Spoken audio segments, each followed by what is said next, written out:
Hello everyone. Today is Tuesday, December 14th, 2021.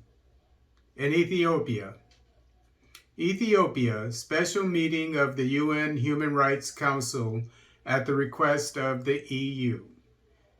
This article is taken from Senegal News.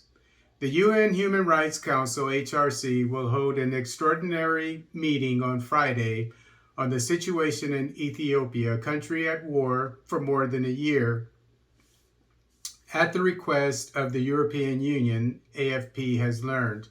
Monday, December 13th, at the EU mission, the EU, with the support of more than 50 countries, on Monday submitted a letter to the president of the HRC asking him to organize an extraordinary session on, quote, the grave human rights situation in Ethiopia, unquote, as the Ethiopian government conducts a counteroffensive to regain ground from the rebels he is fighting in the north of the country.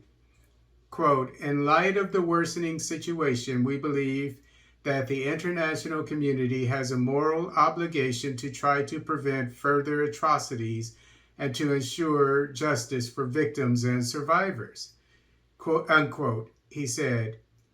EU Ambassador to the UN, Lotte Knudsen, quote, the Human Rights Council must live up to its responsibilities, unquote. She added, I believe it's I guess it could be a she, added in a written statement. The Council holds 3 ordinary sessions per year, but if a third of the 47 member states so request, it can decide at any time to hold an extraordinary session. War in Ethiopia erupted in November 20th after Prime Minister Abiy Ahmed sent the army to the northern region of Tigray to remove local authorities from the Tigray People's Liberation Front, TPLF, which challenged his authority and accused him of attacking military. Accused Abiy, the president, of attacking military base? They have it mixed up. The TPLF attacked military bases, and that's why the government, the military of the country went there and attacked them.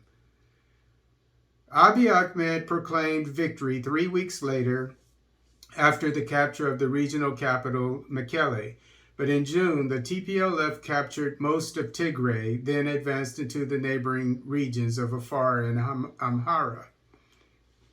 On November 25th, Abiy Ahmed announced that he would go to the front in person to lead the counteroffensive. The government has since announced that it has regained ground. According to the UN High Commissioner for Human Rights, Michelle Bachelet, the conflict in Tigray is marked by, quote, extreme brutality, unquote.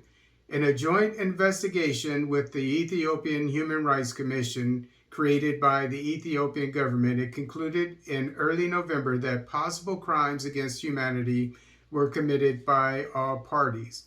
The EU mission on the UN stressed on Monday that, quote, a year after the start of the conflict, reports of serious human rights violations and abuses continue to emerge, unquote. In accordance with the rules established by the Council, the list of states supporting the holding of special sessions remains open for signature until the meeting is held. The Human Rights Council rarely meets in extraordinary sessions, but these usually result in the adoption of a resolution, as it did on 5 November regarding Sudan. Of course, the UN wants to get into Ethiopia so they can stop the development of the Grand Ethiopian Renaissance Dam, which is going to liberate the people and help Ethiopia and the rest of the region not depend on the West anymore. That's the reason for all this.